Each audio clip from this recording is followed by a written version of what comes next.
doing, speaking engagements and on panels, I always front load the story and the shit that I've gone through. If you don't know about that, you have to know about that for me to tell you any of my successes. Yeah. Because ultimately, all of my successes are a direct result of my failures from my past. Yeah. It was just learning, failing. And then eventually you're going to succeed if you stay persistent, you stay self-aware, you align yourself with the right people, you work hard, you're a good person. If you do all of those things, Yeah. you're going to succeed eventually.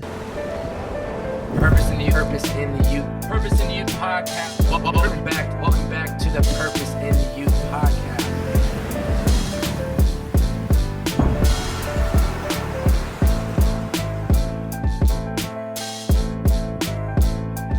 Ladies and gentlemen, welcome back to the Purpose in the Youth podcast with your favorite bearded man, the one, the only, Bobby. Ladies and gentlemen, welcome back to the Purpose in the Youth podcast. What's your favorite bearded man, the one, the only, Bobby? Today in the building, fellow bearded brother, co-founder of Ikonick, Mark Brazil. What is good, baby? Nice to have me, bro. Dude. I love it here. For anybody listening on my side, this is the first time listening into his podcast. This guy has a podcast room in his bedroom. Yeah, the bedroom studio. There's no excuses out there to get it popping. So Thanks for having me, bro. No, absolute pleasure. And that's something that I stand by and I show people through the contents. Like, I'm not afraid or I don't think anything less of myself that I have to run this out of my bedroom. I'm very loud about being a full-time Uber driver. I don't care, bro. It's like there's no time for excuses. And one thing Gary Vee said from the jump when I started paying attention to him in 2016 is like, stay authentic to you and just speak your truth. And so it's like I've just owned it. Like I run the podcast out of the bedroom, but I'm still making it work. I'm still getting people like you who are crushing it in here. So it's like it looks professional, especially in the frame. So yeah, you gotta treat it like you're at the top. Yep. Originally, we were supposed to have Jeff come in here with you as well, but I think you guys might have been shook up. You didn't think you could handle the bearded man. But I'm actually more pumped that it's just a one-on-one because I know you both have insane stories, and I'm glad that we could get you in here today. I saw you're a big Kobe fan, and one quote that I think you have tatted on you is "Rest at the end, not in the middle." And it's very obvious to me that work ethic is just in your blood. But what's inside of you is keeping you moving forward on a day-to-day, even through like when shit is hitting the fans, business isn't going the right way, or mentally you're not feeling it. Like what inside Mark Brazil is keeping you moving forward? I think it's a bunch of things. I think first things first is it's a me versus me thing where I just like to prove to myself that I can do things. The second thing is my family, specifically my mom. My mom, I was a soccer player growing up. She always supported me. She actually would text me every single day, "I love you" and "believe," and I actually got "believe" tattooed on my body. Really? So just having, quote unquote success in business, Yeah. Her being able to see it, just it means a lot to her, and it makes me so happy seeing that. Then my supporters, specifically more so probably for Ikonick. Yeah. People, when they DM you and tell you that you changed their life, like there's nothing crazier than getting those DMs. Yeah. Like I just sent a video saying happy birthday to a kid. His girlfriend texted me saying he was a fan. Like that was just mind blowing to me. Yeah. And then lastly is probably, which maybe it's a little immature, but I'm definitely like a prove people wrong type guy, where there's people, to this day I know just didn't think I had it, which I've had it since the rip. We're going to get into my story. So they just The haters. They just didn't check the scoreboard properly. I know that 3,500 tattoo means a little something too. Yeah. So I think it's a blend between all of those. And then ultimately, one day I want to, have a wife and kids, and, everything will probably be for them at that point. So, and I don't think it's immature. I think that's good to have the chip on your shoulder to prove people wrong and to show people like, you don't believe in me, but I'm going to make this shit happen. I feel like you have to have it, and you have to even create it for yourself if you don't have anybody saying it directly. Because I don't have anybody like, yo, man, your podcast sucks, but I have that feeling inside me like, I want to prove every person that doubts me that maybe has never said a thing to me about it. I want to prove these fuckers wrong. Be like, yo, I did this shit. You know what I mean? Yeah, I think it's, my mom, for a bit was always like, Mark, you have anger that you want to prove these people wrong. And I tell her and I tell everybody all the time, whatever motivates you, as long as it's ethical, it's different for everybody. Yeah. Whatever makes you do it, go do it. So to each their own. Whatever makes you do it, do it. Yeah. You grew up on the East Coast in East Meadow, New York. How does this environment shape you into who you are? I grew up in the best town ever because it was just such a This is blend. Long Island, right? Yeah, I was in Long Island, so Long Island has some rich towns and some poor towns, and East Meadow was actually smack in the middle of a rich town and a poor town. So I dealt with people that had a lot of money, and I dealt with people that, you know, their family was living check to check. So that really helped me optimize my social skills. Yeah. I really just knew how to deal with people of all different shapes and sizes, and I think that just made me, you know, I was nominated for Homecoming King, and I was nominated for Homecoming King specifically because I was just liked by people of all different shapes and sizes. Yeah. So I think that was, I could not have grown up in a better place. You know, you know, for me, it's weird because, you know, I'm confident that I'm gonna be very successful my whole entire life, and, you know, do I put my kids in, you know, a school where it's a bunch of rich kids, you know, that potentially could set the wrong framework for their life. You know, I'm always gonna make my kids earn every single inch of everything, but, you know, who I grew up with really made me just see, you know, how people dealt with money, how people dealt with family, how people dealt with social skills, you know, people that, you know, couldn't afford an extra pair of shoes, and the people that were buying every new pair of Nikes. So it was just all over the place of what I saw. And that really probably humbled me, where my family was like upper middle class. So it really made me appreciative of where I was at, but it also made me see what the other side was. Yeah. And Best of both worlds. Exactly. It made me see, it made me hungry to get to that other side where money was no object. You can get anything you want in life. So What did your parents do for a living? my father worked on Wall Street for 30 plus years, and Wow. my mother was a speech pathologist. Wow. Yeah, my father is 5'6", doesn't smoke, doesn't drink, doesn't curse. Never drank or smoked or anything. One job his whole entire life. Not entrepreneurial. He had one job his whole entire life. Wow. And then me, who almost 6'2", I don't drink. I'm not a smoker anymore, but I used to, you know, drink, smoke. Yeah. I clearly have a filthy mouth. Yeah. And I'm a risk guy. You know, I've never had a real job, so I still to this day don't even know how I'm half my dad. Yeah. I do think the one thing that I got from him was work ethic. You know, he took, I think it was the 6-12 train for every single day for like 30 years. And he accumulated so many off days he wouldn't take off. So he was an absolute savage from that standpoint. Yeah. And then my mother, just the sweetest woman of all time. Yeah. Very intelligent, speech pathologist. She did a lot of home tutoring, and I was a soccer player growing up, so I'd travel almost every weekend, and she was like the soccer mom. Yeah. So my mom is one of my best friends. I literally speak to her almost every day, if not every day. Yeah. She literally will resend the same text message twice until I respond. I love that. So, yeah, and then I had a sister who was a year older, and she was decorated soccer player, did very well in school. So she really set the precedent for me.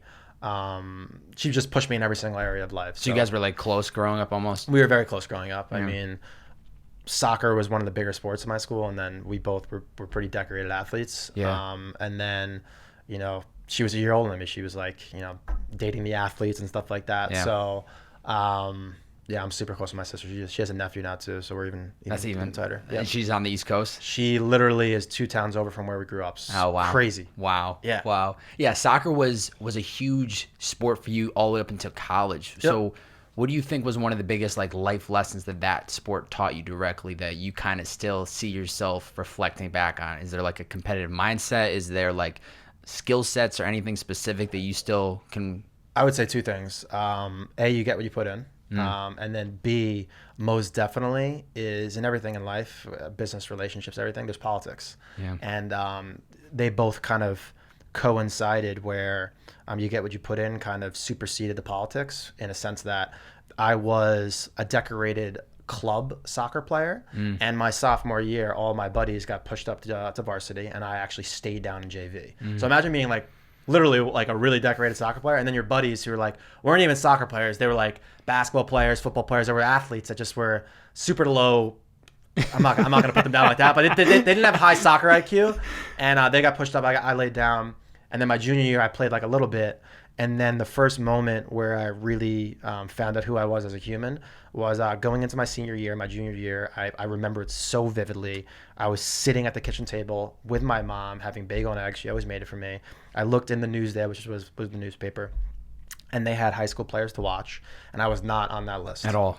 I was not even one of the players. And keep in mind, it's like these are all players that I knew and played with on the club scene, and then players. I mean, there was even players on my own team that were on it. Wow. And I was like, man, this is fucked. And then that day I made a decision to myself where I was actually a typical Brazilian soccer player where I had huge upside, great creativity, great skills, but I really didn't put in as much work as I could have.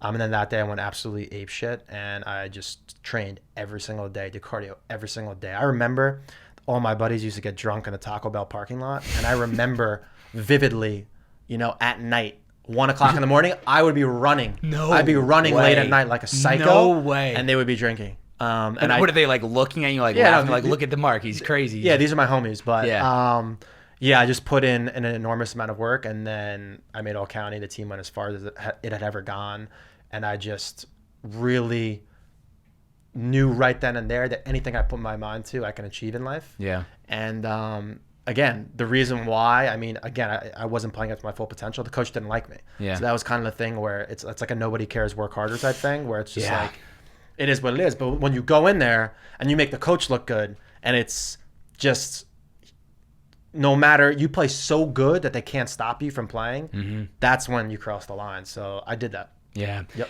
What now? You're Brazilian, and I think your father was Brazilian. Your mother was Jewish. Is that correct? Yes, sir. How does that influence you? I would just say, I wouldn't even say so much it's a nationality or religious perspective. I'm both Jewish and Catholic. I celebrated Christmas and Hanukkah growing up.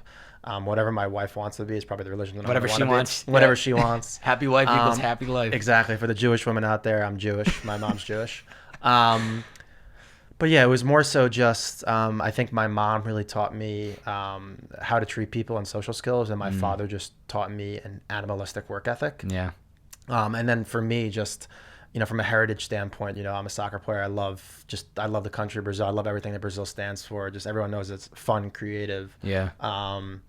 So yeah, that was really it. I think it was more from a characteristic standpoint as opposed to like a heritage standpoint. My mom is like mixed Euro. She's like Polish, Ukrainian, Russian. Amazing.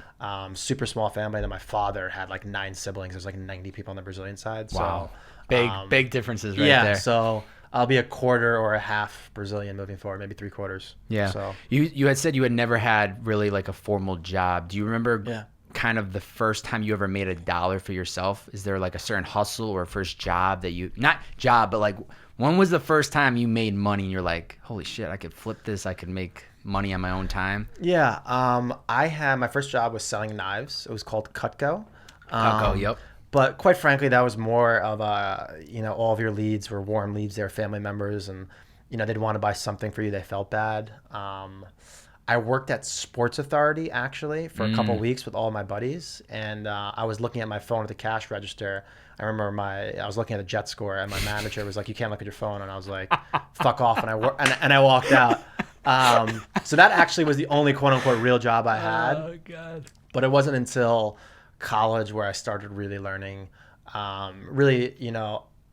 maximizing my social skills and my understanding of strategy and psychology to make a buck on my own. Yeah. Where it was just like, these weren't real businesses where I had LLCs. These were just like hustles. Yeah. But it was just, that shit got me so high, just knowing that, I can control my own destiny and there's an unlimited amount of money I can make. So it was really during college where I started understanding like entrepreneurship. Yeah, you end up going to University of Delaware, and it's there you originally are going in as a finance major, but then choose marketing and entrepreneurship. And I love that. Like you had like these 3 businesses. You had your liquor business supplying booze to the students. You had amazing. You had the t-shirt company your junior year. You had like an event booking company your senior year where you would transport students to and from campus with a bus.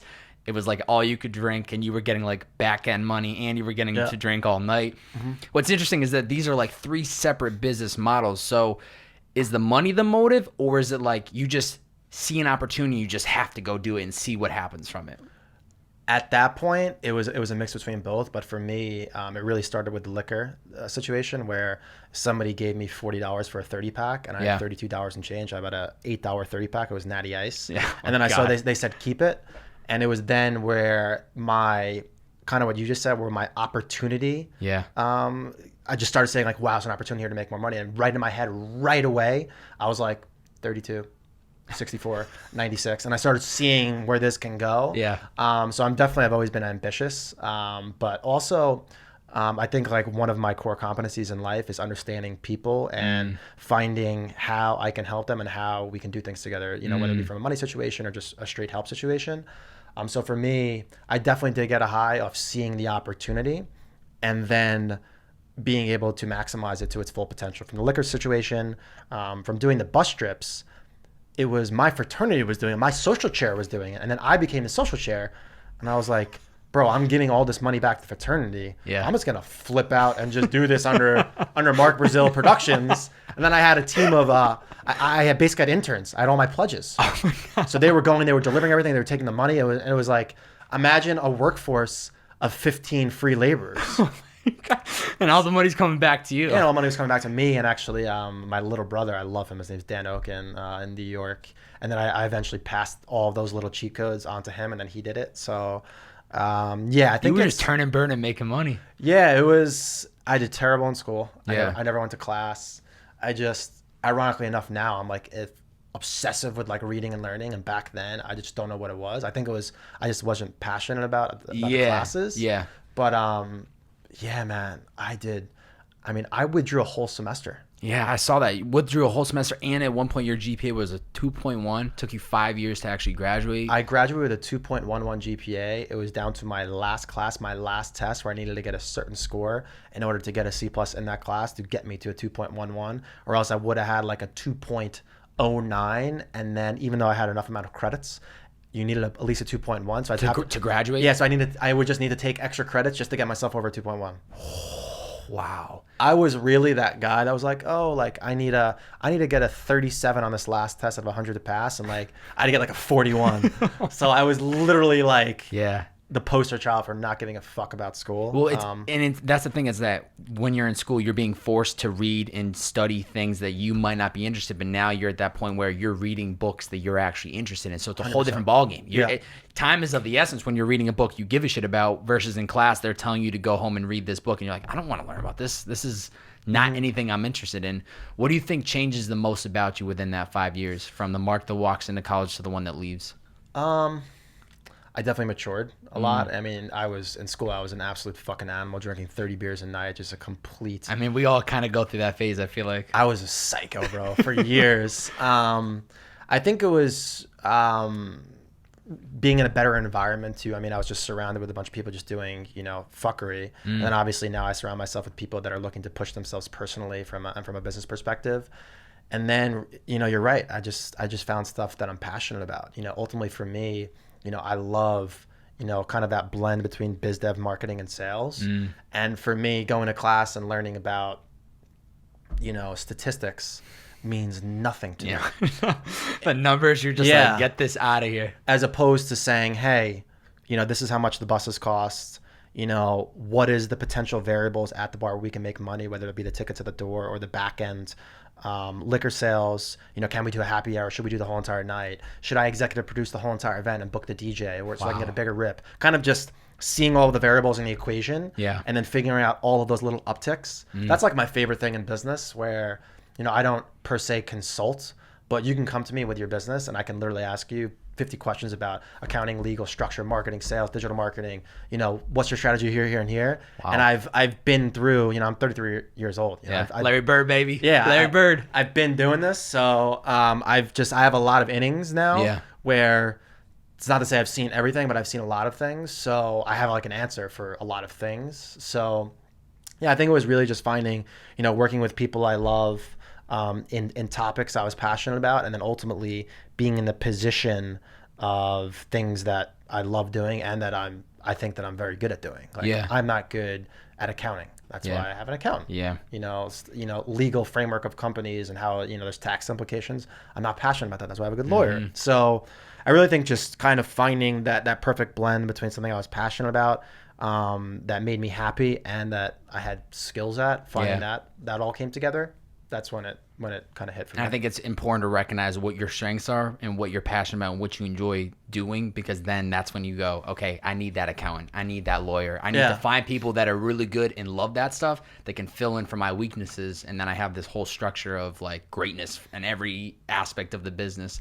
What's super interesting before we even get into Ikonick is I feel like from the moment you graduated to everything that's happening with Ikonick, there's like this huge phase of you're doing a lot of different things. I mean, you bounce around from, I think it's called LEED certified. It was a leadership in energy and environmental design. You do some you do home remodeling company, selling energy.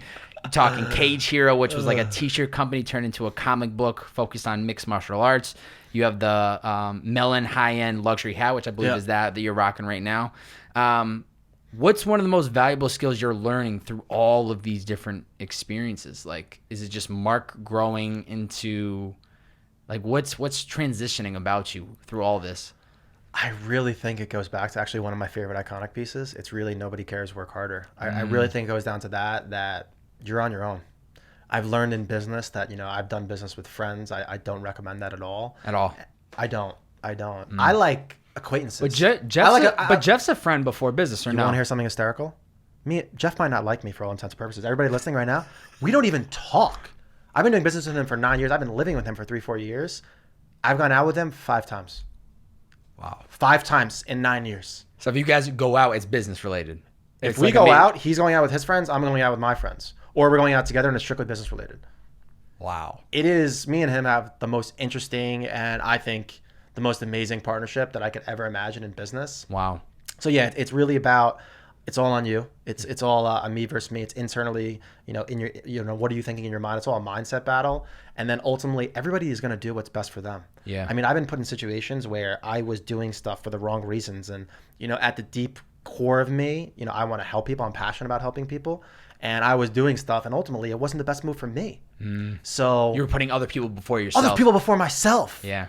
And like my mom always says, my mom's super sweet woman. She's like, Mark, you got to do what's best for you. And I've learned that in business where multiple times, I've gotten quote unquote screwed over, but it's like, what are they going to screw themselves over or are they going to screw me over? And some of these people have wife and kids, so I've learned in business that, it's all on you.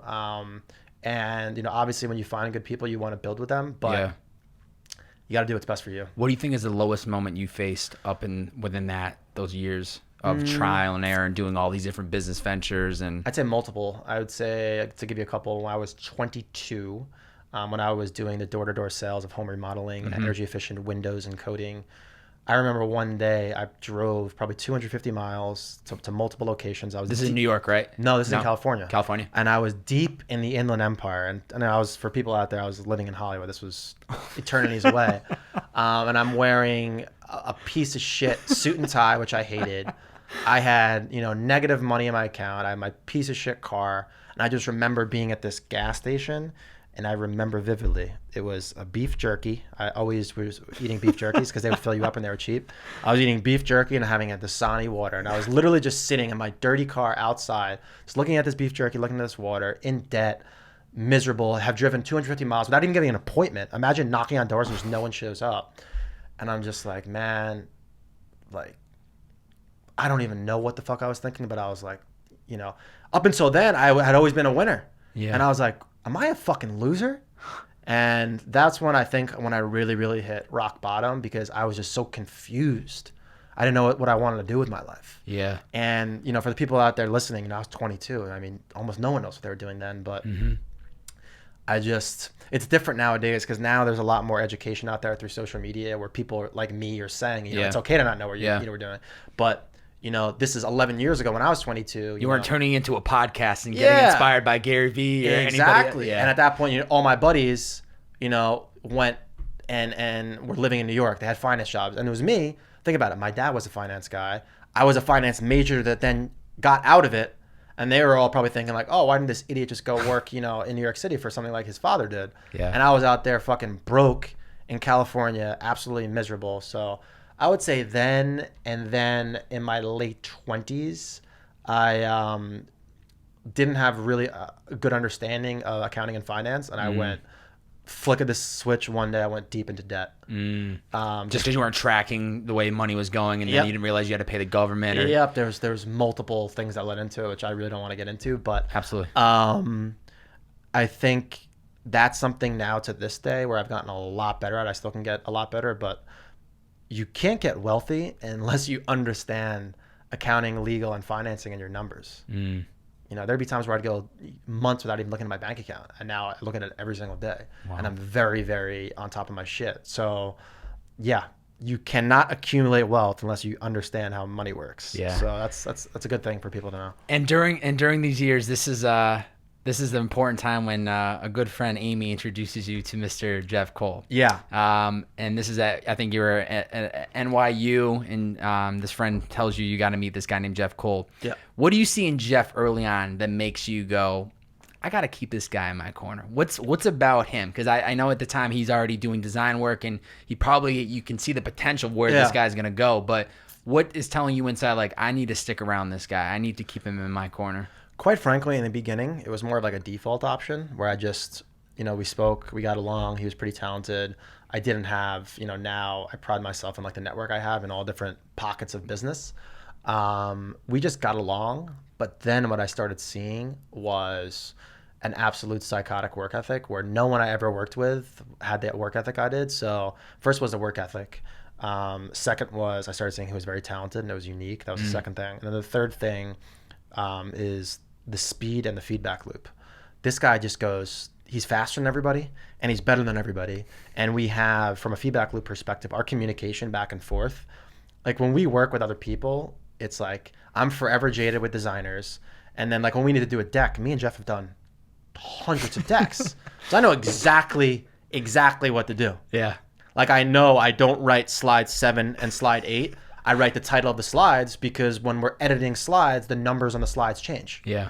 And there's just so much repetition. But in the beginning, it was speed, talent, and then a crazy work ethic. And you guys just kept it. And I mean, that was, I think he came in as Cage Hero, then he came in Melon. So it's like as you were bouncing through all these other opportunities, he's also getting integrated as well. So you guys are just keep learning each other's skill sets. You're learning weaknesses and you're learning how to work together. Yeah, I mean, ultimately, just our communication now is just, it's like, I know, we know exactly how to work together. Yeah. So now it's anybody else coming in, they need to come into our systems. We already have our system locked in, so they're coming into our world. Yeah. So Ikonick. This is the leader in canvas art. It's around 2016. You're managing an artist by the name of Timmy Sneaks. Correct. Is he from Boston? Yeah, so ironic enough when we were looking at the wall. I actually was in a store called Laced, which Jamil owned. Past guest. That was episode 15 of the podcast, dude. Very interesting character. You guys should probably go look at that. Wow. If you're into interesting things. So yeah, I was in his store, and I remember seeing in the back a 8x12 picture of Pusha T. And I was like, oh wow, this is dope. And he's like, yeah, it's this local kid. His name's TJ Bransfield. He won some contest, and he ended up giving this picture of Pusha T. To the store. Yeah, to the store when Pusha T did an appearance. And then me and TJ, his name's Timmy, just started bouncing back and forth. He did some contract work. He was a tattoo artist at that time. He had never sold art. He at that point I started like kind of developing my network in California. One of my good friends, Victory Bell, it's actually his birthday today. Happy birthday, Victory. Introduced me to Rob Kardashian, and me and Vic were close. So I started seeing Rob pretty often. And I was like, yo, let's gift a piece to Rob, and he could post it on Instagram. This is when Instagram like really was starting to pop. This is before like influencer marketing. And he posted it. I think Timmy got 5,000 followers, and then I got inquired for a piece of art. And Timmy's like a super quiet kid, so at that point I had become like a pretty bona fide salesperson. Yeah. I was like, $1,000, and they're like, okay. So I sold my first piece of art I was an art manager, art dealer then, and we made $1,000. And then Timmy was like, yo, manage me. And I was like at that point, I didn't have my shit together. I was like, dude, I can't even manage my own shit right now. Yeah. And he actually tattooed whatever it takes on the back of his neck. He's psycho too. So I started managing. He did it himself? Yeah. No, he didn't do it himself, but he got it. It was huge in the back of his neck. And yeah, man, we worked together for a long time. Yeah. And, his pieces went up to $20,000. Kevin Hart, Scott Disick, Megan Trainor, Jordan Clarkson, D'Angelo Russell. And I started really learning about the art space. And it probably took me a year and a half, 2 years of seeing that everybody that emailed couldn't afford the art. So it's like I was doing all these emails, and it was like, man, I'm fucking batting. And I think I know how to close. So I'm batting like a low batting average. I'm like, man, there's a huge hole in the affordable art market. I was like, why don't we just flip a print for less money for 48 hours? I think your fan base would buy it. We did it. We made 20 grand in 2 days. So I was like, fuck, man, there's a huge hole in this market. And at that point, me and Jeff had developed a really good rapport. So, and again, under the notion that he can go fast too, we just started drop shipping art in 2016. And I own some big social media accounts. So we started like bartering on big pages. You know, if you have 1 million and I have 2 million, you know, you post me twice, I post you once, making $1,000 here and there. And then March of 2017, we started doing paid advertising. And did 6 figures. And went ham from there. And then it went fucking ham. But in the beginning, though, when you kind of see this open market and you and Jeff are kind of collaborating on this idea of Ikonick, what, like, does it just become what it is, or do you guys like tell yourselves like, yo, this is gonna be a business, or is it one of those things where in college you're like, I see an opportunity, let's just kind of run with this and see where it goes? Run with it and see where it goes. I actually don't even know. I think it was Jeff's idea I said there was a hole in the market, and then he saw that attention was moving towards memes, inspirational quotes, photography, and pop culture. And then he had dealt with a canvas. During college, he got his canvases printed with this company. So he's like, yo, man, let's just start drop shipping the art. And yeah, man, it was not. I mean, I remember we were broke in Carlsbad, San Diego, and we were on. It's called trademarkia.com. You can type in words and see if they're trademarked or not. Yeah. And I remember I was on the computer, I was at the desktop at the little shitty table, and he was on the couch, and we were just going back and forth with words and spelling them differently. And we came up with Ikonick, and literally I had no idea that was going to be like my identity in life is like going to be this name that we thought of just miserable in San Diego. Yeah, man. And then it took a life of its own. Yeah.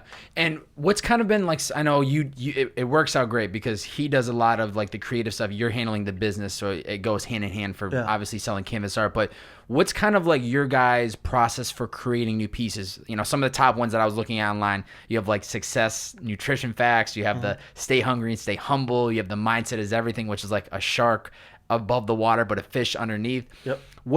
How do you guys, are you guys like constantly writing down ideas and like thoughts and quotes, or how are you guys coming up with new concepts and new ideas?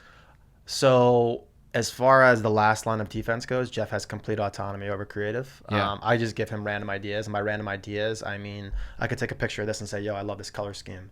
I could say, you know, the word purpose. Do we have a piece that's centered around purpose?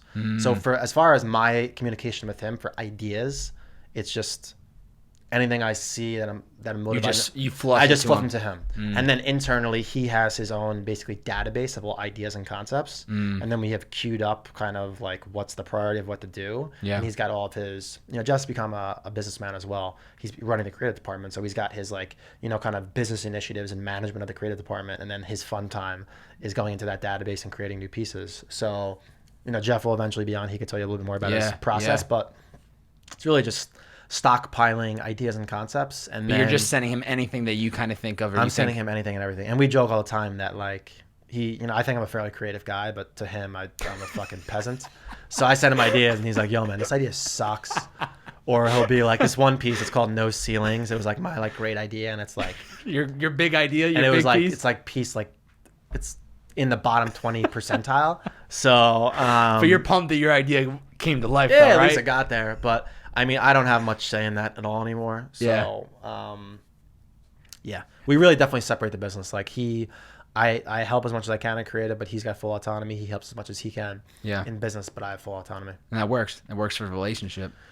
Yeah, man. I mean, your business partner is basically like a relationship, like a man and woman. And then I think communication. You guys live together though too? We have a huge live work spot. Okay. So at least you have a little bit of space where you're not. Yeah, we have a big spot now. So I mean, my room is like tucked in the back in the corner. Yeah. And you know, we're obsessed with our business. Yeah. But I think you have to be obsessed to win in this life. So yeah, we're 24/7, man. Yeah. I mean, we were working yesterday. Yeah. So and yesterday was right there with you, brother. Was a holiday. Yeah. Yeah, I think that the communication is the biggest thing, and then I think the real big thing that a lot of people, you know, don't do, and actually was a problem in the last bunch of my companies I was with, is really understanding clarity and roles. And you know, you could say creative in business, but you need to get more granular and understand what goes into. It can't just be very vague. You know, I do this, you do that. Like, you guys need to really dive into what does that mean? What are you responsible for? Because ultimately, the responsibility needs to fall on somebody where you need to say, this is right or this is wrong. This is fucked up because of this person. Unless there's accountability, there's no responsibility held to anybody. Then when something falls through the cracks, you never get better. Yeah. So I think it's really understanding who does what, and then the buck stops with this person. Yeah. I think that's huge in business. Everybody knows the role. They know what they have to do. Yep. We had just talked about it, but some of the early strategies that you have going to get the name out there, like the shout for shout with other pages, but what other strategies were you implementing early on or still implement today to help build the Ikonick brand itself? So influencer was huge for us. Yeah. We did, the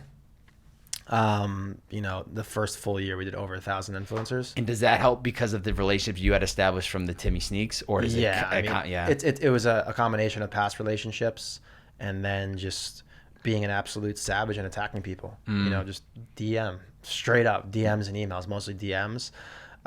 Just like Facebook, I think influencer has died down a bit just because a lot of these distribution channels are stifling reach. They're making you pay for reach.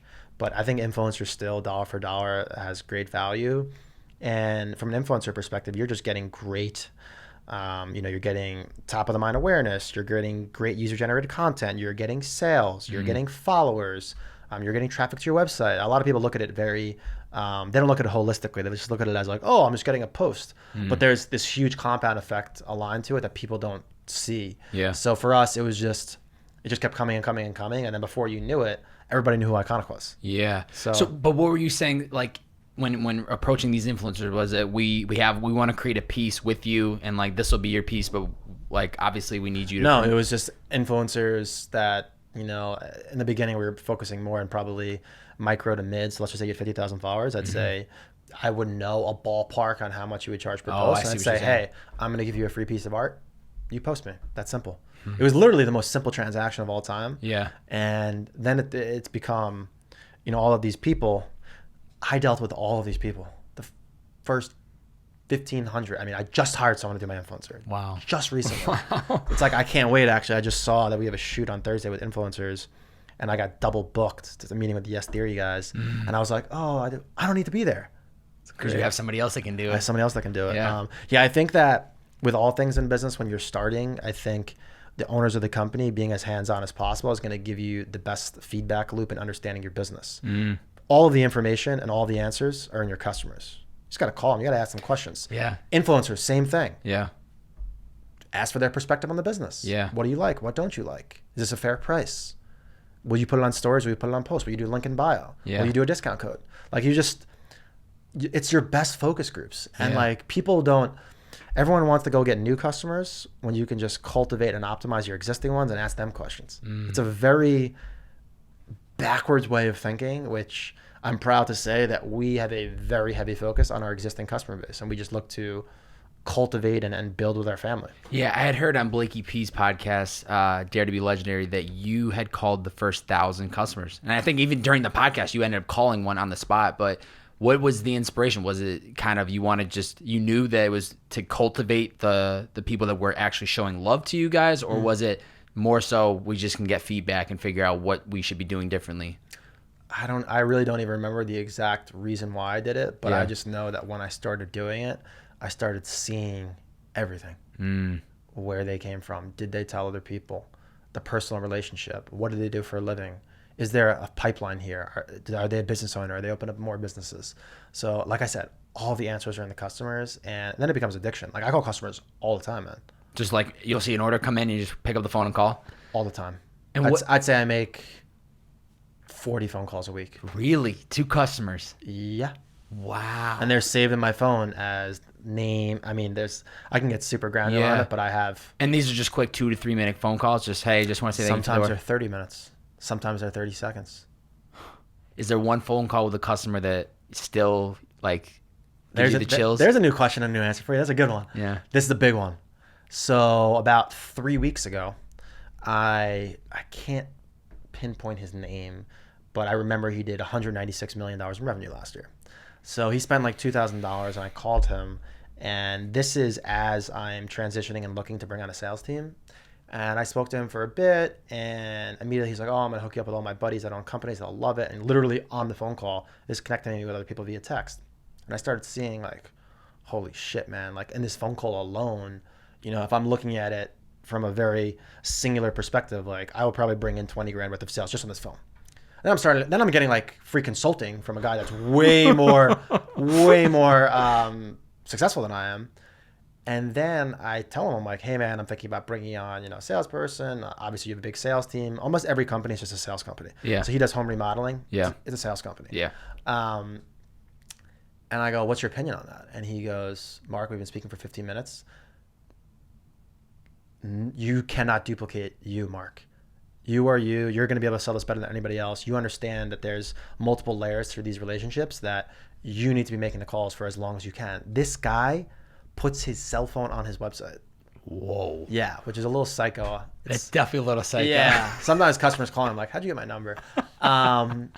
But he started making me realize that the value in myself as a personal brand and Jeff as a personal brand, there's a lot of human capital or human equity in that. Yeah. And when an owner calls another owner, that's huge. How often, like imagine if Jeff Bezos was like, you order from Amazon and Jeff Bezos calls you.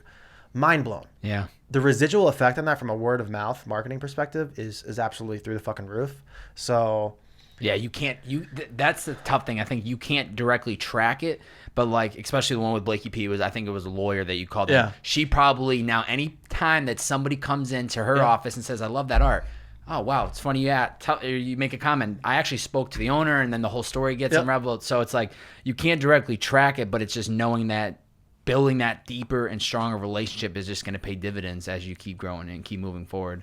Yeah. I mean, for us, we've become much more, analytics, based, but we still take a pay it forward approach and a value first given approach, where there's a lot of things that we do that I'm not a fucking idiot. Yeah. I know this shit's going to pay off, but I necessarily don't have, perfect tracking or perfect attribution to understand. But yeah, if you talk to someone and have a great conversation and I'm on the phone, I'm like, thank you. I love you. You made my day. It's infectious. They're happy. They're going to get off the phone and be like, honey, do you know who I just spoke to? Like this guy, we just ordered art this morning and so it's just like, yeah, it's just basic human psychology that you're going to go tell more people. Yeah. I think what's also interesting about your story with Ikonick is that you guys were still working a full-time job, even to the point where I think Ikonick had done 2 million with 4 of you. So I guess what was the thought process of let's keep working our jobs, even though this is clearly making enough money that we can take money and take a salary? Like, what was that process? Because I think that's super interesting. Like, you're literally pulling in 2 million a year, yet you're like, we're still going to work full-time jobs and keep funding everything else towards Ikonick. A couple things. Jeff is conservative and I'm psycho. So every single day I was like, bro, what are we doing? Let's get out. Every single day the conversation. Like we'd wake up, I'd see the Shopify numbers, be like, bro, what are we doing here? Yeah. So he comes from, I come from a conservative family as well, but he definitely, if it was me, it would have been probably 3 months earlier of just getting out. But again, that kind of goes back to the relationship that me and him have, that it's whenever he was comfortable. So there's that. And then kind of harping on one of the things you said, which I think is another huge misconception in business period, is, we did $2 million in revenue, not in EBITDA, not in profits. So a lot of people like whitewash on like, my company is, is valued at X amount, or we've done this amount in revenue. It's like, how much money have you guys done? And if you're valued at X, you're only valued at what everyone is willing to pay for it. So I think there's a very big misconception with that. Quite frankly, technically my company's valued at whatever the cash flow is, technically. Unless we were to raise money at a certain valuation, the last standing valuation that we raised money at would be what you can value us at. So we definitely were profitable, but Jeff was a little bit more cautious than I was. Yeah, we're not going to jump into it until it makes more sense for you guys. I love that you guys have collaborated with Gary V. Most recently, you did Eric Thomas.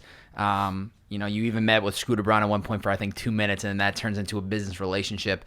What have you found to be the key in building genuine and real relationships with the movers and shakers, the Scooter Brauns, the Gary V's? How are you and Cole able to build these business relationships that are so important? 2 things. First, I'd say value first. Always pay it forward. You got to give value first. Yeah. People ask me, how can I help you? It's like, bro, what am I going to go spend 15 minutes to go research you to find out your skill set to come help me? Why don't you go take 15 minutes and then analyze me and go reverse engineer what I'm good at, what I'm bad at, find out the white space, and then offer that to me. So I think value first. Understanding who you're talking to and provide the value. That's the first thing with anything in life. Yeah. There's not many people I owe favors to. Most people owe me favors. It's all value first for me. That's the first thing. And the second thing, which I also think is very underestimated, is they have to like you. It's like, yeah, I'm at a point now in my life where luckily enough, I've been successful enough where you could not pay me to do business with someone I don't fuck with. If I don't like all of my employees, I enjoy their company. Like this morning, Rebecca came in. Missed her. I missed you, Rebecca. I missed you, Rebecca. She came in. I wanted to hug her. I should have hugged her. I'm a hugger, but I missed my team. You know what I'm saying? Yeah. So I think that you have to have, common interests. I think having good energy and being infectious, like when, I would like to think that when I come in a room, it's a better room. I'm a happy guy. Yeah. So, and then I think the other big thing is just not being a piece of shit and having a good reputation. Yeah. And that is actually, in California, that is a valid statement. Like, that's not even a joke. Yeah. It's like the scandalous shit that I've seen done out here is fucking crazy. What's one that jumps to mind? I mean, I know a guy that I met with that just wasn't paying his employees for 70 days. What in the fuck? How does that even happen? I will sell my organs before not meeting payroll. That is fucking ridiculous. Yeah. Fucking ridiculous. Yeah. Yeah. I think the big thing with getting into business with people too is, like, for me, and this is something that I think it's a fair assessment to say with people like Gary and Scooter, and for me, definitely what I look at as far as me investing in younger people is I love seeing a little bit of me in them. I love that, man, because then there's a direct correlation between probably the problems and situations that they encounter and the ones that I did. Yeah. And then for them to walk into that room and potentially get into a situation where I've made that mistake, and me to say, hey man, this is what happened to me in 2013. Don't handle it this way, handle it that way. And then for them to go into that room and dominate and execute, man, that shit feels so good, bro. Yeah, you're paying it forward from the lessons you've learned. Yeah, man. I mean, my kids, again, this is a negotiation with my wife, but probably not going to go to school. Probably just going to work for the biggest bosses in the world for free. Yeah.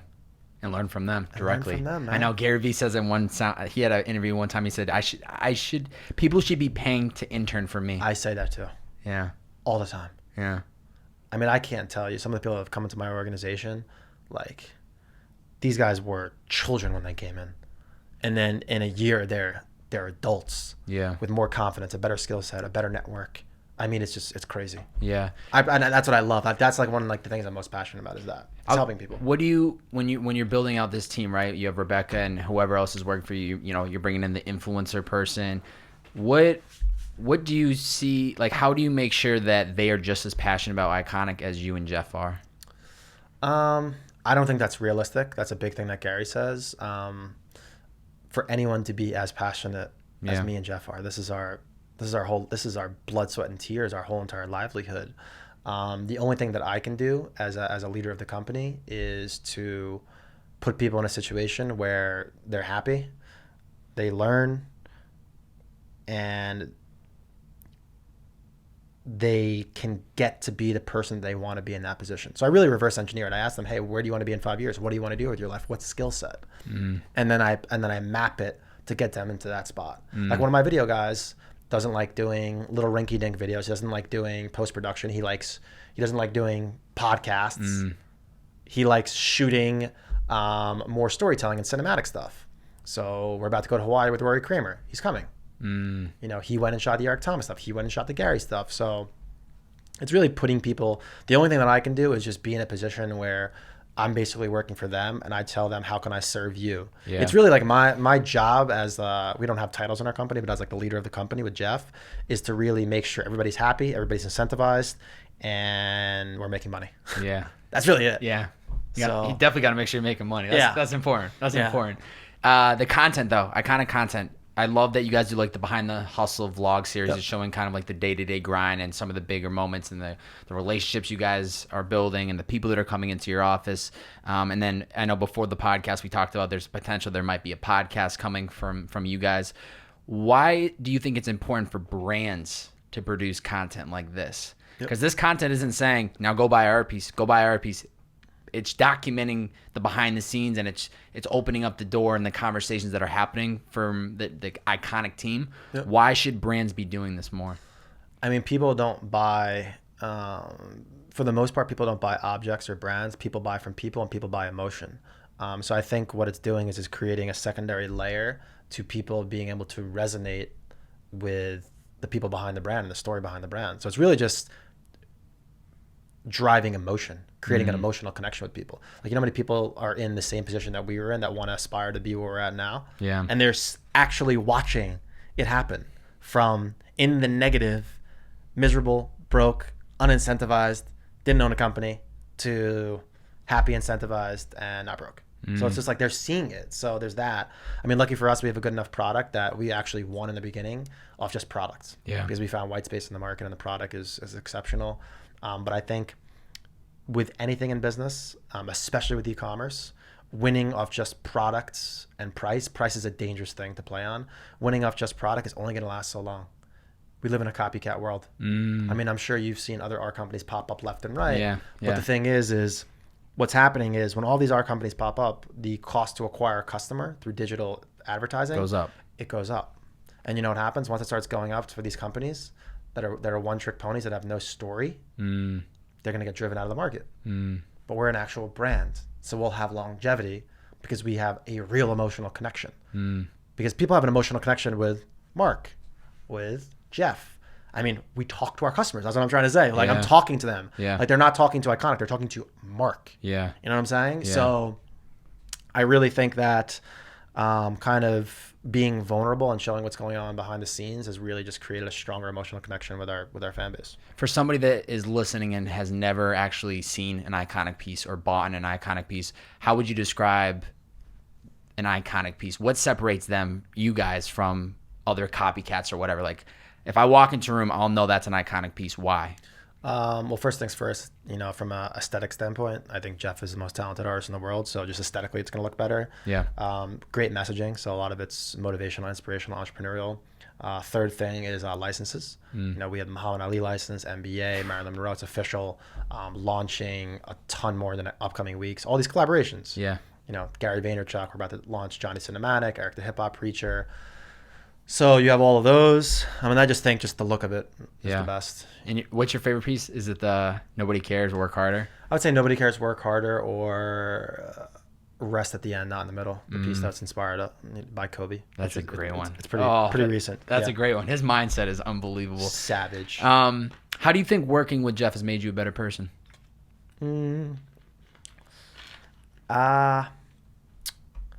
I'm a little bit of a crazy person, and I think he's... Psycho is what you said Yeah. earlier. I think he's very level-headed. He's very pragmatic.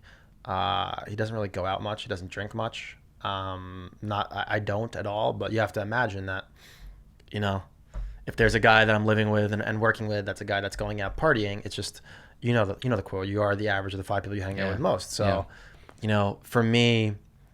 You could be living with a guy on a Friday night where, I'm thinking about staying in, and he's like, yo, man, why aren't you going out on this Friday night? Like there's this, and this, versus Jeff that's there working. Yeah. I'm going to default to staying home and working. So I just think that he's, it's so weird because it's kind of like an actual relationship where it's like he's bringing out the best version of myself. Yeah. So, I think me with him is I push him too. Like, he knows that, anytime, it's weird because anytime one of us is out, then the other person is back working. It's like always how it maps out. Yeah. It's like so weird, man. Like Saturday, he went out for the day with his friends. The whole entire day I was working. Yeah.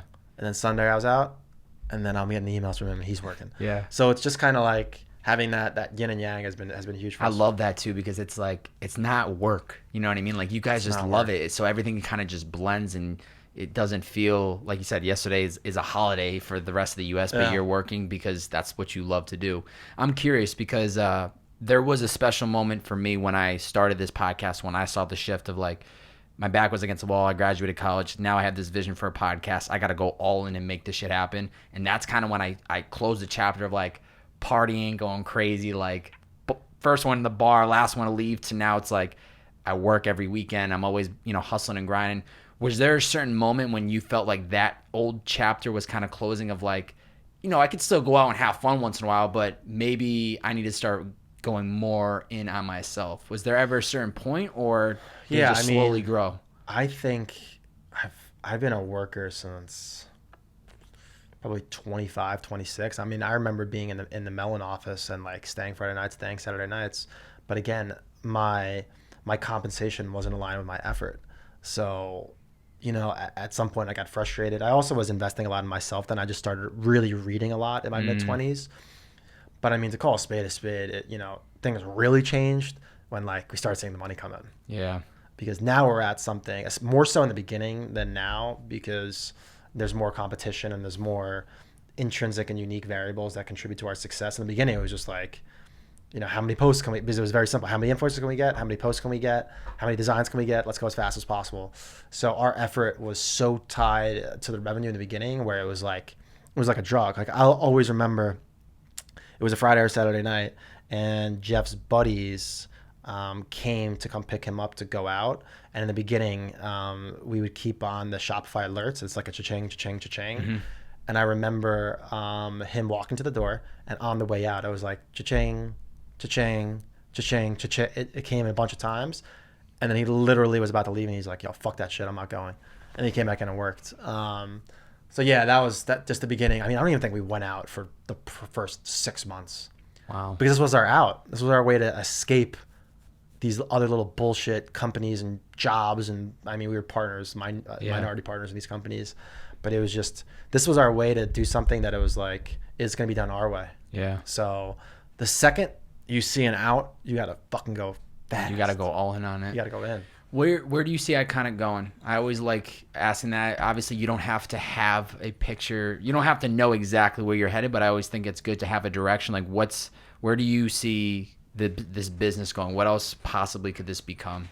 So I think the easiest way to put it is the business is going to be centered around, the core thesis of who me and Jeff are, which is basically working hard, inspiring people, motivating people, and the entrepreneurial lifestyle. It's always going to be that. And then I think it's going to mature as me and Jeff mature. We're going to be into different things. We stay super authentic. Mm-hmm. So like if you look at a company like Kith, Ronnie Feig, I love that guy. His aesthetic of his brand has changed in relation to how he dresses. So for us, it's really, if you look at the collaborations that we're doing, we're basically going to be collaborating with friends and family and people we look up to and licenses that mean something to us. Like when I have a kid, I'll probably be more prone to do a SpongeBob license because my little kid is going to be dealing with SpongeBob. Yeah. So I can't say we're going to confine it to just art. It's going to be motivation, and it could live, in a ton of other mediums. Like we have more product mediums rolling out in the relative near future.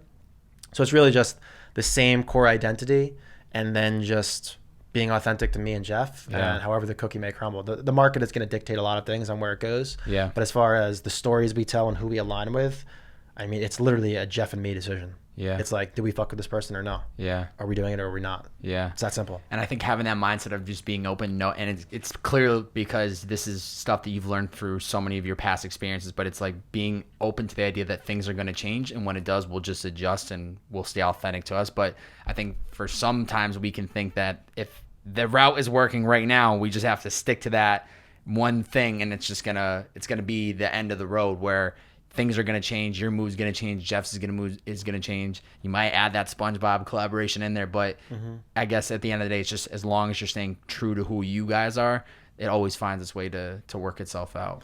Yeah, I mean, I believe 48 Laws of Power is a book I like a lot, and one of the things is plan to the end. And I believe in planning to the end from a macro perspective on where you want to be in life, maybe revenue goals, but from a micro perspective on the strategies and the revenue models and the products that you're going to roll out to get there.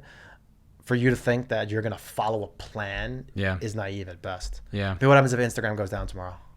I mean, look at sometimes that it does go down in the last year and people lose their shit. What happens if something crazy happens with art? Yeah. I don't know. Yeah. There's millions of things that can happen. Yeah. You're a big book reader. What's maybe one of the best books you've ever read, or some that you always recommend to people? This year I got real heavy. All those books over there are just from this year alone. So I really wasn't reading books before. And a past guest, his name is Jordan Tarver, he had gifted me one book and it completely re-triggered. It was kind of what you were talking about before. It's like, I don't like when I'm studying in school, but I like reading things that I actually give a shit about. So then I started reading the right things. Are there any books that you always recommend to people? Yeah. So books is the biggest game changer for all entrepreneurs. All the biggest bosses in the world are just reading. Warren Buffett just reads 50% of the day. Yeah, that's crazy. He's reading or thinking, I think it's 85% of the day. He reads 6 newspapers in the morning too. It's crazy. Books. I actually just discovered a guy named Ramit Sethi, who's really into to finance. Finance. Oh yeah. I just read How to Think and Grow Rich. No, that's not the name of it. I have his book over there. It's something about I Will Teach You to Be Rich. I Will Teach You to Be Rich. Yeah. Yep. I'm a big podcast guy too. So podcasts I like watching in YouTube format. I'd say some good books for people to read. I think for someone starting a business, Good to Great by Jim Collins is a must read. Yeah. And that's for personal identity, how you hire, company culture. Talks a lot about it talks a lot about the compound effect. So I'd say Jim Collins, Good to Great is a really good one. For people that are marketers, I think 22 Immutable Laws of Marketing is a really good one. A guy that I've got turned on to probably about 4 or 5 months ago that I think is the greatest entrepreneur of this time is Jesse Itzler. I'm not sure if you know about him. This guy's a fucking savage. Dude, this guy sold marquee jets to Warren Buffett, sold a coconut water company to Coca-Cola. He owns the Atlanta Hawks. He's married to Sarah Blakely. He lived with David Goggins for 30 days, a Navy SEAL. He lived with the monks for 2 weeks. He just ran an ultra marathon yesterday. Like, out of his fucking mind. Sounds like a Tim Ferriss type of guy where he just has a lot. No, he's way better than Tim Ferriss. Wow. I love Tim Ferriss too. Yeah. But this guy's on a whole other level. I'm actually planning on living with the monks right now. I'm actually in the process of planning it out. Yeah. What is that? What do you mean? Like, I'm living in basically the compound where the Dalai Lama lives with no phones. For how long? I'm thinking about 2 weeks. I might have to do 1 week. It's a conversation I'm having with Jeff right now. Whoa. And when would this be? I wanted to do it for January, and actually this morning... That's probably ideal, right, to do it? This morning, the Dalai Lama plug hit me. He's like, I'm going to Jerusalem in January. So anyway, you can do it in October, November, December. So that's actually a conversation I'm going to have right after this. Wow. But I wouldn't even say so much books as much as just people to follow. Jesse Itzler is an absolute gangster. Ed Milet is great. Gary's still the GOAT. Tom Bilyeu is really good. I just stumbled upon a guy named Rich Roll, who I watched. He's based down in Venice. Yeah. He's based down in Venice. I don't know much of his story, but I've heard his name quite. He's an ultra marathon guy. He's a book guy too, a big book guy. He's really good.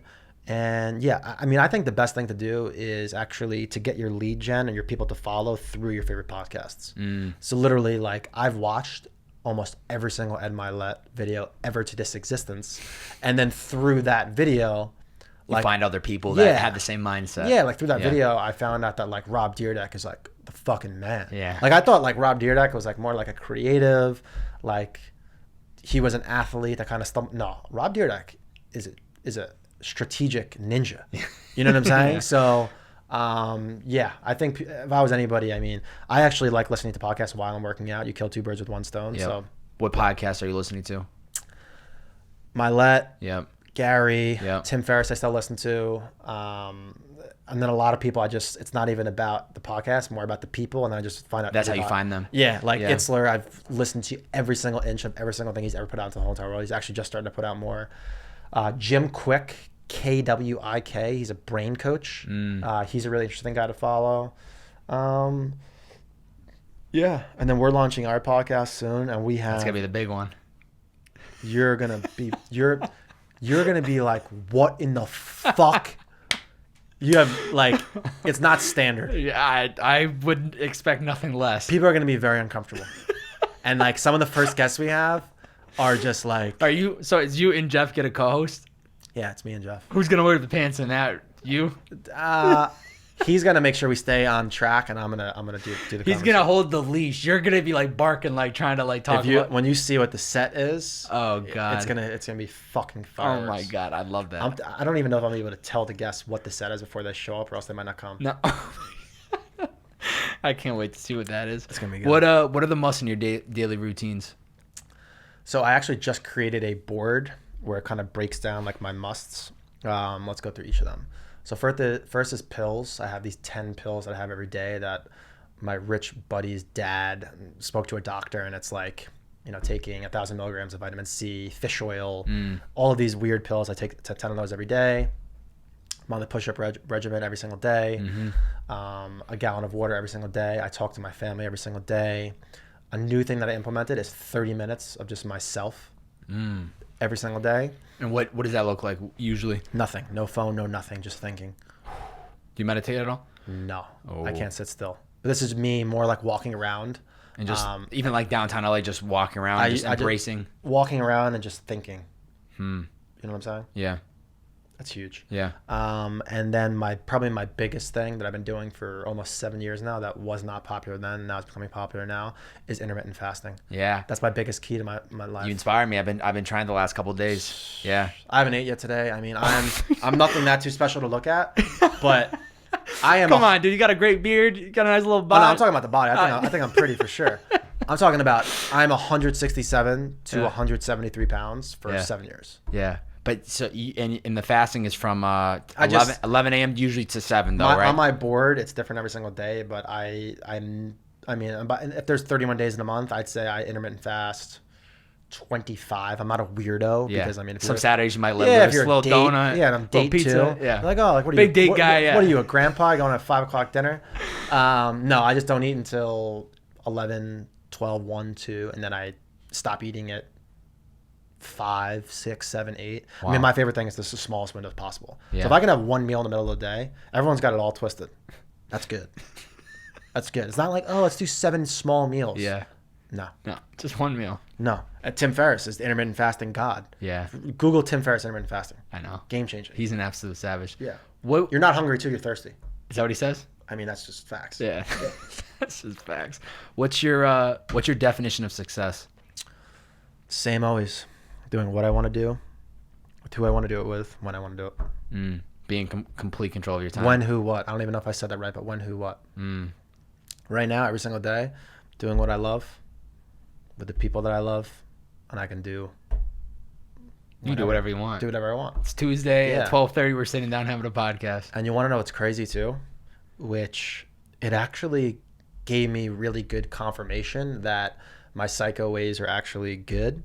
Because I listened to Dana White on Drama's podcast. Great podcast. Huge guest. And he has the same ideologies that we have as far as, I don't even like calling them employees. I like calling them just team members. Oh, I love that. We don't have titles in our company. Yeah. When people call me CEO, I correct them. Yeah. Because I don't even know what I would do. But so in my company, ready for this? You come in whenever you want. You leave whenever you want. You go on vacation whenever you want. Don't give a shit, dude. Just get the shit done. Just get the shit done. Rebecca was the first one in today at 9:21. But we're going to order a nice dinner tonight. We're going to have a nice dinner for the team. But yeah, I love that though. I don't think in the world we live in that it's realistic to, you have to be in at 8 o'clock and at 8:02, yell at someone. Like, what is that? Yeah. Like, who gives a shit? As long as you get it done, I don't give a shit. Yeah. And as long as it becomes a problem when it's like, the company's doing shitty, then I'll have a team meeting and I'll be like, hey guys, we gotta work. We need to really, really push it. Like, this is a short week this week. Like, yesterday we were off. Today's Tuesday. And I texted Rebecca. I was like, hey, let's have a long night tonight. Let's push the pace. Short week. We'll order in some food. Let's make sure we get on the same page. Just being realistic. Yeah. And then just kind of going back to what I said before is reverse engineering what people give a shit about. Yeah. And just doing that for them.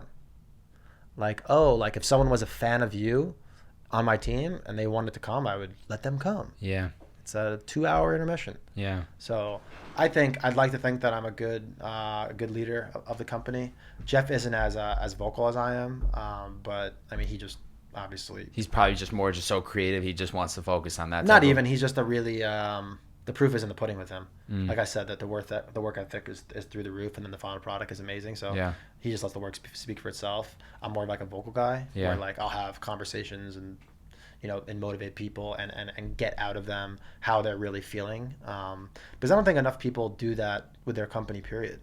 Like with my guy Francis on my team, we'll just every probably month, I'll take him to the 7th floor and I'll just be like, hey man, what's up? How's life? Are you happy? What are you feeling? Are you happy doing this? Do you think you could do better at this? What do you see in the company that, you can scale at and be the best in the world at? People don't do that. I know. People don't fucking do that. Why do you think that? Do you think it stems back to their childhoods too, as well? I think people are they're too lost in the sauce. B, they have an ego, and for me, and again, I worked with some great people and I had some great bosses, but I definitely worked with some people that did shit that rubbed me the wrong way. So like, no one ever asked me, Mark, what do you want in life? What are you driven by? Driven by money? Are you driven by title? Like if someone in my company was like, my goal is to be this title, then they would be the only person in the company that have a title. It's just like you have to understand what makes people tick. Yeah. Because you're never gonna get the best work out of people unless they're happy and they're at least. I mean, the reality is every single person in my company is assisting towards helping me and Jeff achieve our dreams, our hopes, our goals. Yeah. So it would be fucked up if I didn't do the same for them. Yeah. They're the ones helping you operate the entire business. Business. I always look at business. Business is just a group of people doing a bunch of random shit. That's all it is. A bunch of people doing a bunch of tasks. That's it. That's what business is. Yeah. And people don't look at it as they just look at it too macro. They're not looking at it from like a super simple perspective. It's me and 10 people in a room that are all, he's doing this, he's doing that, and then we're trying to get this. All for one big goal. Exactly. Yeah. It sounds so stupid and elementary, but people don't look at it like that. I know. And it baffles me. I had an experience when I was growing up working for an internship, and it was like the moment I would realize like I will never, if I'm ever in a position to have employees or control people or be a leader, I'm never going to treat people the way that this was treated, because it's like you just give them what they want, they're going to work harder. Meanwhile, this boss would leave and everybody would kick back and not do a damn thing. And they don't realize that, like, you're treating your employees like shit. What do you think they're going to do when you're not looking? They're not going to do anything. They're not going to go the extra mile to make sure the job gets done well, because they don't care. You don't care about them. You're not giving them what they're asking for. Why should they care about you? So it's a small. You're gonna be a good boss. I can tell. You think so? Yeah, you got great energy. Happy guy. Yeah. Realistic. Yeah. Your approach was good. You stop offending, man. You're also very. You're good at bootstrapping. Yeah, we're making it work, baby. You got fucking how many people on here? 143 right now. 143, and then we got 4 group episodes over there. Those are happen every once in a while. There you go. But we're trying, man. I appreciate that. Couple more questions. One, what do you think is your greatest weakness? Focus, 100%. Really? Yep. Just like I want to help people. So like if people come to me and they want to meet, I want to help them.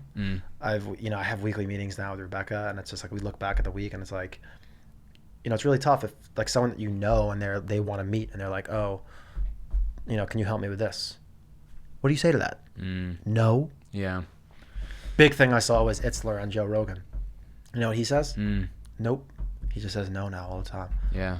The most successful people say no to almost everything. So I think for me, it's focus and, saying no to helping people. And then it's just focus and just, I'm like such a manic person that like some people dominate when they're like very focused. For me, the craziness actually helps me. Yeah. But at the same time, it's really tough at this juncture where we're at is people are coming to us with really good opportunities.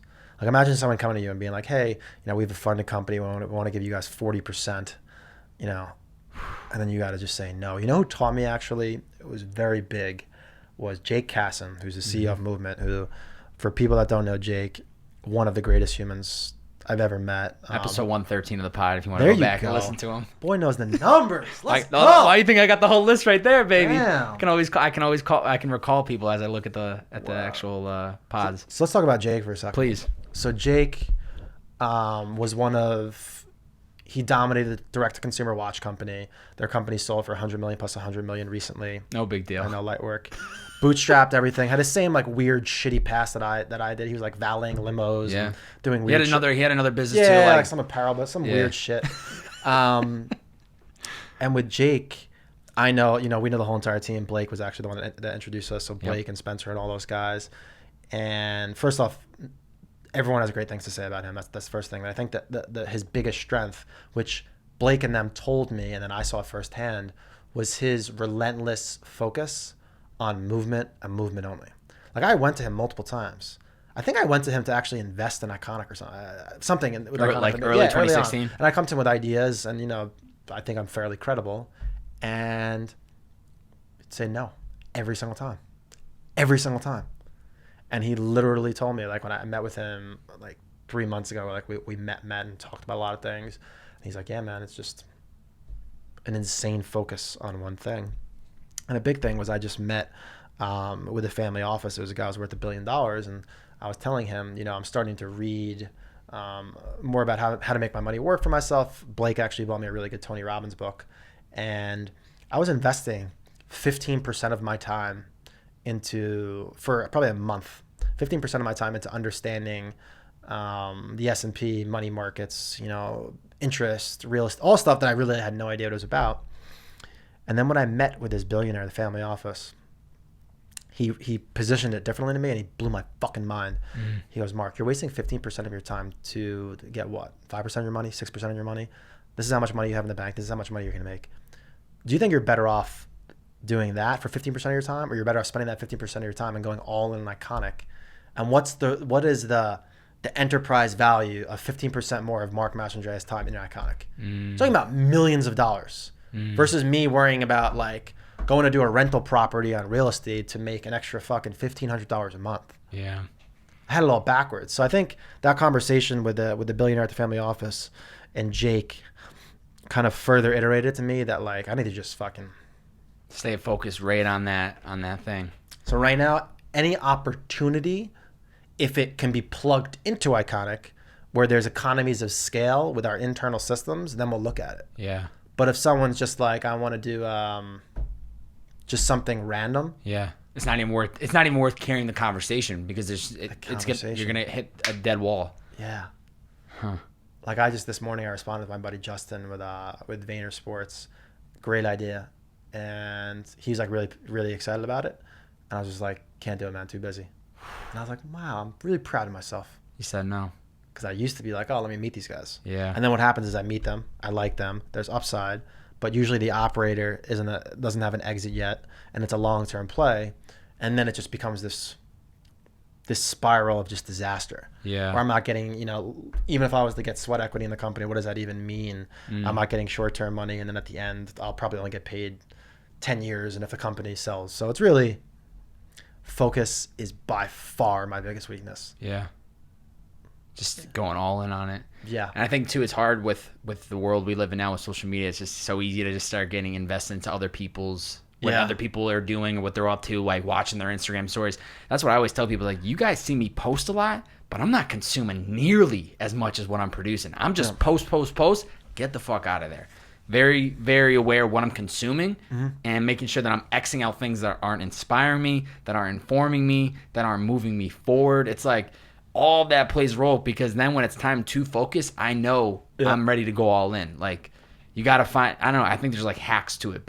And that's one thing to credit Jake. I think Blakey had said when he came on the podcast here was that, and from the beginning it was like, we're doing watches and this is what we're going to go all in on. And, recently they've been kind of doing some glasses and some accessories, and shout out to obviously the whole collaboration with Cole. That thing is amazing. But I think, that at the end of the day, you got to just go all in on yourself. And if something doesn't funnel back towards where you're going, it's like, you just got to learn to say no and keep it moving. Do you, which do you prefer, Mark Brazil or Mark, your actual last name is Mastrandreia? That's exactly why I go with Mark Brazil. Yeah. I butchered it, right? What is it? It's Mark Mastrandreia. It's Brazilian. Mastrandreia. And it's, it's long. People don't spell it right. It's not brandable.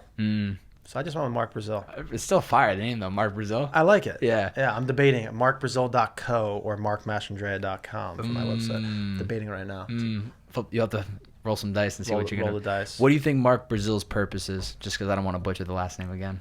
What do you think your purpose is? I really think it's to motivate and inspire people just through my story. You know, doing, you know, speaking engagements and on panels, I always front load the story and the shit that I've gone through. You know, if you don't know about that, you have to know about that for me to tell you any of my successes. Yeah. Because ultimately, all of my successes are a direct result of my failures from my past. Yeah. It was just learning, failing. And then eventually you're going to succeed if you stay persistent, you stay self-aware, you align yourself with the right people, you work hard, you're a good person. If you do all of those things, Yeah. you're going to succeed eventually. So for me, definitely motivating and inspiring people. And then like for me, eventually, like I want to have a family. And like for me, I love teaching and motivating, inspiring, but ultimately I want to teach everything that I know to my offspring. Yeah. Like I want to have a guy or a girl, and I want that guy or girl to be a fucking machine that's going to be dominant. And I don't care if it's dominant in ballet or it's in business or it's in DJing or it's, I don't give a shit what it is. Yeah. But for me, I'm very close with my father, but we don't have that much in common. And then he's not an entrepreneur. So it's just different conversations. Yeah. Like I will literally have as many children as possible until I have a woman or a guy or a girl that is an entrepreneur, Is ready to go business. so then I can just it's not This is the formula. it's not a 30-minute consulting session, it's a lifetime. Yeah. You're helping them. Dude, I can't wait. Yeah. You're helping them bring these visions to life. I cannot wait. Yeah. And I think that's the beauty of podcasting is it's opening the stories. It's shining light on what it's taking you to get to where you are today, because anybody could pull you off the side of the road and go, that's Mark Brazil of Ikonick. Look how much success he has. Look at all the collaborations they're doing. But I think it is so important to paint that A to the Y of how you got to your Z right now with Ikonick, because it's like so many of those lessons and so many of those failures have led you to becoming who you are. And it's like nobody's going to know that unless you ask the right questions or you take the time to research and realize like he didn't just wake up and become Ikonick. Like there's been a lot leading to where you are today. And that's why I just love podcasting, because it allows to open up the conversation and really dive into the lessons and the values that you're learning along the way. Before we get into the closing questions, this is when I reverse the role. I allow the guests to ask me any one question. Could be about something we talked about today, something you want to know about me. 2 rules. 1, can't be a question I already asked you today. Yeah. 2, it can't be directly about the podcast. Okay. Any one question. Any one question? I was going to say something about the beard, but that might be cliche. Yeah. That beard's fucking impressive. Let's go. 0 grades. You get +2 points immediately coming on the show with a beard. I'm telling you. So when I knew you're coming in, I was got like, a little bit of grays in the cut. Nah, but it looks clean though. Adds a little flavor to it. Look at my shit's red, bro. Red with brown. It's crazy. Okay, so let's do this. I think me. this is good. Give me your 5 dream people to have on the podcast, and you got to get one of them by the end of February. Go big. Don't go fucking soft on me, bro. Yeah. 5. Lewis Howes, School of Greatness podcast. I got a DM from him hanging up on the wall. Gary Vaynerchuk. Yep.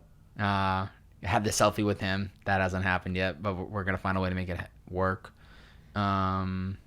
3 others. Who are the other 3 that I would love to podcast with right now? I'm trying to think who I've been trying to DM. I think Ed Mallette would be dope. Mm-hmm. 2 more.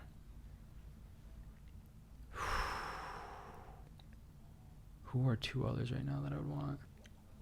I have a running list and I can't think of anyone off my head. You're gonna throw some low hanging fruit right here. I was gonna fucking alley. Those are 3 big ones. Yeah, those are. I mean, and that's the whole thing is like you got to go big, right? You got to go big. Got it. Who are the other 2, man?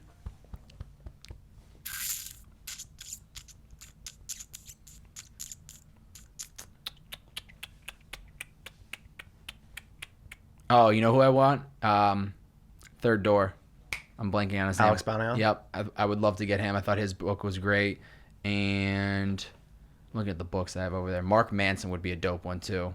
He wrote The Subtle Art of Not Giving a Fuck. So 2 authors right there on the back end. I think those 5. I can't... The last 2 I kind of just threw in because I'm looking at 2 books. But the first 3 are definitely some tougher ones. Gary and Lewis. I always say this. The 3 people that have really helped me get to where I am today, and I got one of them, Drama was number 1. He was like the mentor for me when I first started the podcast, because I was in the process of launching mine and he launched his in May. I ended up launching mine in August of 2016. So it's like I saw him from afar, staying consistent. So I felt like he was like a mentor to me. If I'm showing up consistently, you got to show up consistently. Yep. And then Gary V, that first year was just his audio content and his like vlogs were keeping me moving forward. And then Lewis Howes was the true inspiration for why I got into podcasting. So those are the three that I have that I knew from the jump that I need to cross off. I got one already, so now it's about getting the other two. And I'll get them. It's not a question of if or when. It's not a question of if. It's just a matter of when. So when the time's right and the world full circles and it happens, it's gonna be beautiful. But it's gonna happen with time. And I know I'm putting myself in the right circle of people. And one thing that I think I've made sure to do is establish relationships with people, but never overstep. Yep. That's one thing that I stayed true to is like I get people in, I have a great conversation with them, I establish a relationship, and that's it. Jake, just because we were talking about him, Jake Casson, he was on the podcast a year ago. It'll be a year ago in December. I don't think I've spoken to Jake since. I think we've chimed in on like on our Instagram stories. Like I always chime in and like, yo, great beard, bro, or whatever. But never once have I gone out of pocket to like, yo, Jake, can you connect me with this person? Yo, Jake, can you do this? That's like where people screw up. Establish relationship with people, give value, like you said before, and just let it marinate. Let these relationships grow. And that's the same thing with Gary and Lewis. It's inevitably gonna happen at some point. It's a great question.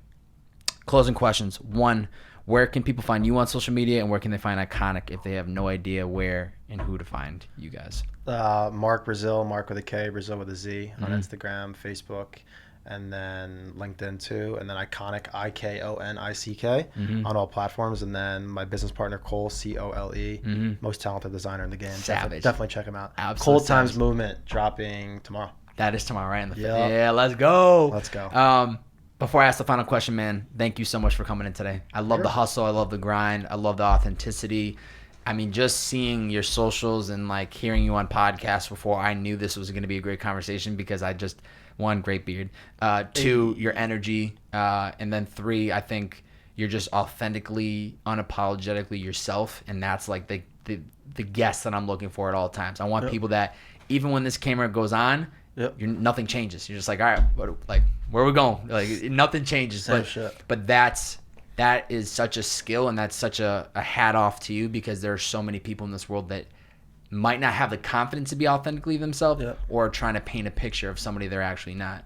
But I really appreciate you taking the time to be part of it, and everything you're doing with Ikonick, everyone you're around right now. It's like it's fucking incredible. So thank you for being part of the show today.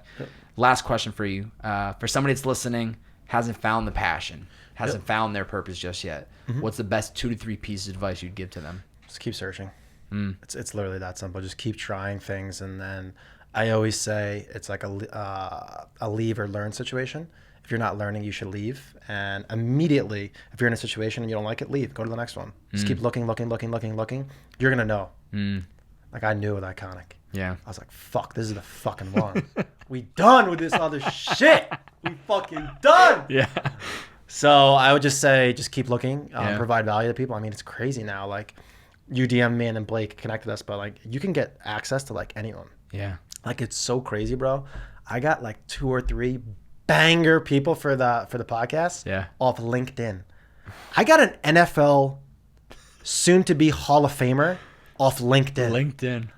Sign through the messages. Bro, nuts. Yeah. So I would just say just keep searching and then just be a fucking savage, dude. Yeah. Just give value and be a savage. Yeah. Like for me, I mean, to harp on like one last story is I got the Muhammad Ali license at the Las Vegas Expo. I had no appointments, no nothing.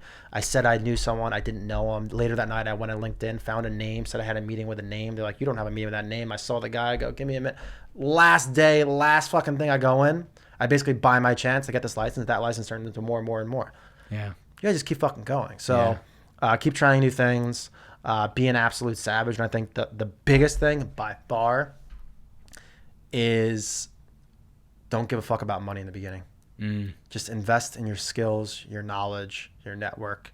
It's really all about the skills. Yeah. Like if you're in the beginning, if you're like a 20-year-old or 21-year-old like living in California, like if I was that, I would just be living with the homies in like a piece of fucking shit place. Yeah. And I would just be working for someone that I would be getting really just get a lot smarter. Yeah. And just That's it. Yeah. And just make sure you're happy. And build a network while you're doing it with them. And that's it. Love it. Yeah. Mark Brazil, man. Peace. Thanks for coming in today, man. Boom. We'll catch you guys next time. See ya!